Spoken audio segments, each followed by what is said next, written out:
Olá, pessoal. Vamos continuar a leitura do livro O Obreiro Aprovado, o Ministério do Servo Bom e Fiel, do nosso irmão Brian, publicada pela editora Vida Cristã.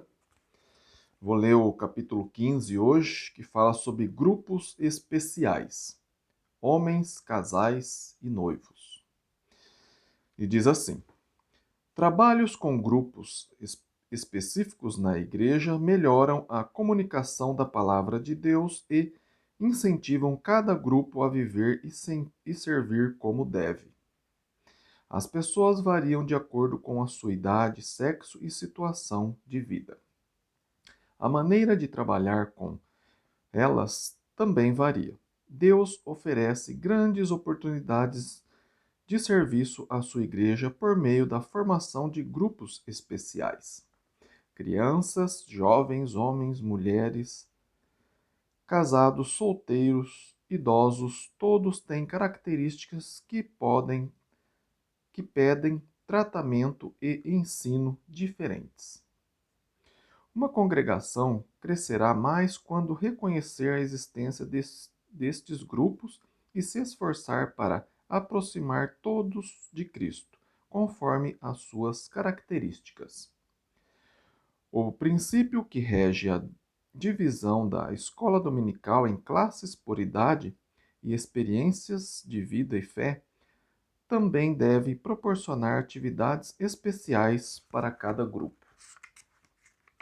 Subtítulo: Grupos por faixa etária ou interesse específicos abrem perspectivas de comunicação e crescimento que o trabalho com a congregação inteira não oferece. Estes grupos menores, às vezes chamados células, facilitam a troca de informação e experiência por todos terem uma situação de vida parecida. Um exemplo basta. Falar de convivência como discípulo de Cristo difere muito entre um grupo de rapazes adolescentes e outro grupo de viúvas acima de 60 anos. A fé é a mesma, porém a abordagem é completamente diferente.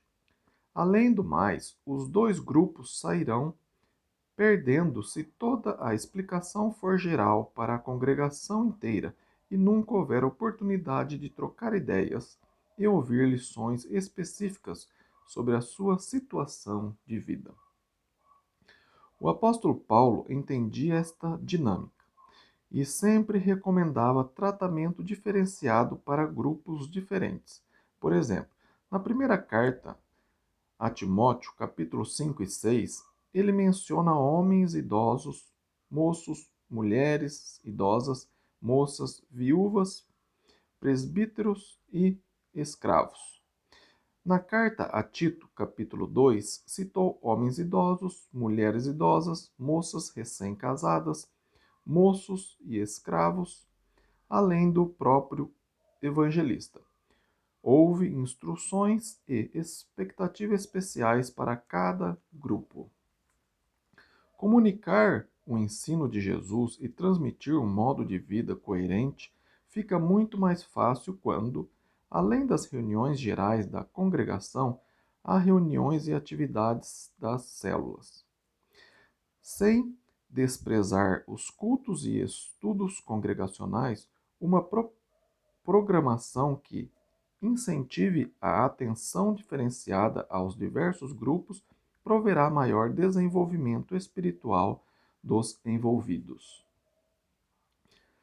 Damos a seguir 3 exemplos deste estilo de trabalho com sugestões práticas sobre como proceder. Obviamente, há muitas opções de ação e estas sugestões não esgotam as possibilidades. Subtítulo: O desenvolvimento de homens dedicados ao serviço de Cristo exige tempo e ambiente adequados. Muitos afazeres, falta de tempo e preconceito contra coisas espirituais, como sendo de, abre aspas, mulheres e crianças, dificultam o trabalho com homens. É preciso achar uma ocasião onde se possa falar, entre aspas, homem a homem, e onde as circunstâncias motivem os homens ao trabalho cristão. A Igreja, na 9 de julho, em São Paulo, promove desde 1984 reuniões, jantares trimestrais somente para homens. O evento recebeu o nome de Cooperadores de Deus, da frase, abre aspas, de Deus somos cooperadores. 1 Coríntios 3, 9. Seu propósito é inspirar os participantes a se tornarem verdadeiros cooperadores de Deus. O formato da reunião é simples. No subsolo do prédio, todos sentam à mesa e cada um se apresenta pelo nome, bairro e um detalhe da sua vida espiritual, diferente cada vez. Depois da música tema, abre aspas, mãos ao trabalho, fecha aspas, e oração, o jantar é servido. Cada um paga seu próprio jantar, que é preparado por irmãs da igreja. Terminado a refeição, há uma breve apresentação, especialmente para os homens. Às vezes, é pedido a cada participante que faça comentários sobre o tema da noite. Em tudo é feito um esforço para mostrar que o trabalho de Cristo é, sim, para homens, e que há muitos outros homens com vontade de servir ao Senhor. A reunião termina com mais uma oração e a segunda música tema. Entre aspas, és tu alguém de Deus? Os homens saem da reunião felizes e determinados a trabalhar mais no reino. O incentivo mútuo funciona bem.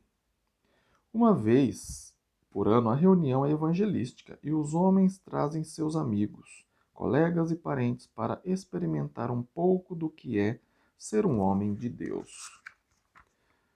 O formato da reunião é igual, mas a apresentação depois da refeição visa chamar os visitantes a serem discípulos de Cristo, o que já aconteceu com vários homens que vieram como visitantes no correr dos anos.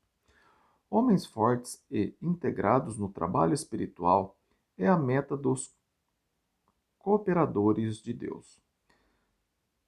Sem homens ativos, a igreja nunca atingirá seu alvo divino. Subtítulo: Os casais precisam de toda ajuda possível para ter casamentos cristãos e lares fortes. As reuniões de casais fortalecem os laços matrimoniais e esclarecem o plano de Deus para a família. Tais reuniões promovem debate entre os presentes e mostram os problemas comuns e as soluções. Muitos casais acham que somente eles têm problemas. Contudo, veem que, na realidade, todos têm. Ao mesmo tempo, muitos se resignam ao fato de não existir mais esperança para o seu casamento. Porém, a reunião de casais demonstra que em Deus sempre há esperança. Quando há mais de 8 ou 10 casais numa congregação, é aconselhável dividir em grupos de acordo com o número de anos de casamento e a idade dos filhos.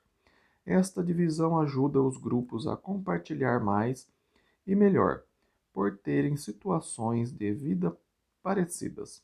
Ao mesmo tempo, anima a ter um jantar ou reunião especial por ano para todos os casais da igreja. A reunião de casais também oferece grandes possibilidades para a evangelização. Pessoas resistem ao evangelho, aceitam convites para participar de estudos sobre casamento e família, por sentirem grandes carências no lar. O uso da Bíblia como livro-texto abre os olhos à praticabilidade da palavra de Deus. O formato sugerido para as reuniões começa com um período de louvor a Deus, por meio de música e oração. Neste contexto, Deus e sua palavra são vistas como fonte de inspiração e instrução para o lar. Depois de cantarem e orar, cada casal se apresenta, nome, bairro e fatos sobre o lar, tais como anos de casamento ou número de filhos. O coordenador da reunião explica o propósito da reunião, que Deus instruiu o casamento e a família e, por isso, a Bíblia é guia confiável para a orientação do lar. Depois ele e outros apresentam a lição bíblica. A lição deve ser um trecho bíblico com aplicação imediata à família.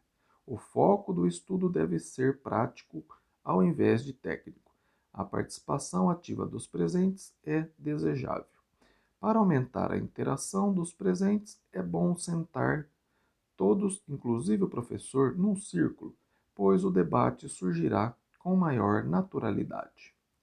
Depois, dependendo da extensão do trecho bíblico, os participantes podem acompanhar a leitura, cada um com uma Bíblia, ou simplesmente ouvindo. O estudo deve terminar num prazo razoável para que o cansaço não tire o bem alcançado.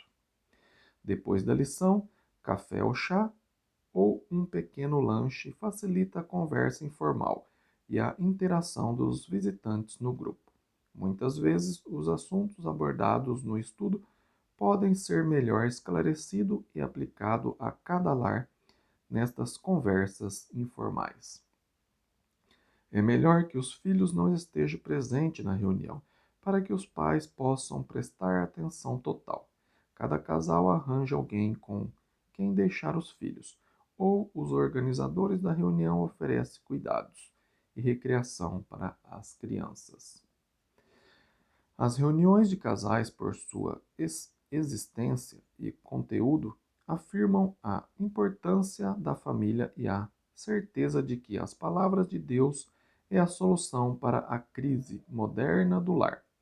Os casamentos se fortalecem e a maneira de criar e educar os filhos é elucidada.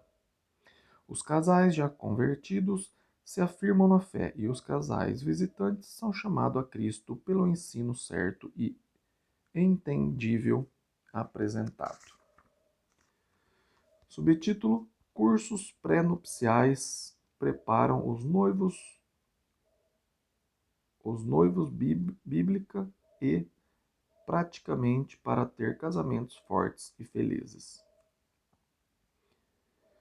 Sendo a família a base da congregação local, o tempo investido com os noivos antes do casamento pagará grandes dividendos. Os cursos podem ser em grupo, quando há vários casamentos planejados para a mesma época, ou por casal. A preferência cai sobre o estudo para um casal por vez, por dar atenção específica à sua situação particular. No curso pré-nupcial, a Bíblia mostra sua riqueza e relevância. No estudo dos trechos sobre o casamento, todos os tópicos vitais para os noivos são tratados. O curso consiste de 5 sessões semanais de até 90 minutos de duração. O professor apresenta a lição em tom de conversa, explicando as ramificações práticas de cada versículo. Os noivos têm liberdade para perguntar e debater. Todos os temas são confidenciais, nunca saindo da sala de estudo. O espaçamento semanal das aulas oferece oportunidade para ampla conversa entre os noivos sobre as lições. As sugestões para as aulas são as seguintes: 1. Apresentação do propósito do estudo e apanhado de detalhes sobre o casamento e seus planos. 2. Gênesis 1 e 2. A criação do homem e da mulher e a instituição do casamento por Deus. Definição do casamento. 3. Marcos 10, de 2 a 12. Ensino de Jesus sobre a permanência do casamento. 4. Efésios 5, 21 a 33. Os papéis do marido e da esposa. 5. 1 Coríntios 7, 3 a 5. A vida sexual do casal. Uma boa prática é ceder o prédio da congregação para a cerimônia de casamentos somente quando é feito o curso pré-nupcial. Dessa forma, os noivos entendem a importância do estudo e valorizam o preparo espiritual para o seu casamento. Estarão prontos não só para a cerimônia nupcial, mas principalmente para o casamento propriamente dito. Conclusão. Homens, casais e noivos. Com estes três grupos, o trabalho diferenciado promove melhor comunicação da palavra de Deus e consequente crescimento espiritual. Enquanto a pregação e o ensino a toda a congregação beneficiam a todos, estudos e atividades de acordo com as características de cada grupo aumenta a aprendizagem e a aplicação prática. Ignorar os diversos grupos dentro da igreja é perder oportunidades para o melhor desenvolvimento do corpo de Cristo. Investir tempo, esforço e dedicação em trabalhos adequados a cada grupo, segundo as suas necessidades, trará riqueza maior à obra de Cristo e resultará na salvação de muitas pessoas. Obrigado por acompanhar a leitura. Se você estiver gostando da leitura desse livro, O Obreiro Aprovado, compartilhe esses vídeos com mais pessoas para que todos possam ser um obreiro aprovado por Deus. Tá bem? Se você quer um estudo pessoal, pode escrever aí no meu e-mail, está na descrição, ronaldozm@gmail.com, que eu terei o maior prazer de estudar com você pessoalmente ou pelo celular também, né? Online, tá bem? Fiquem com Deus e até o próximo vídeo. Amém?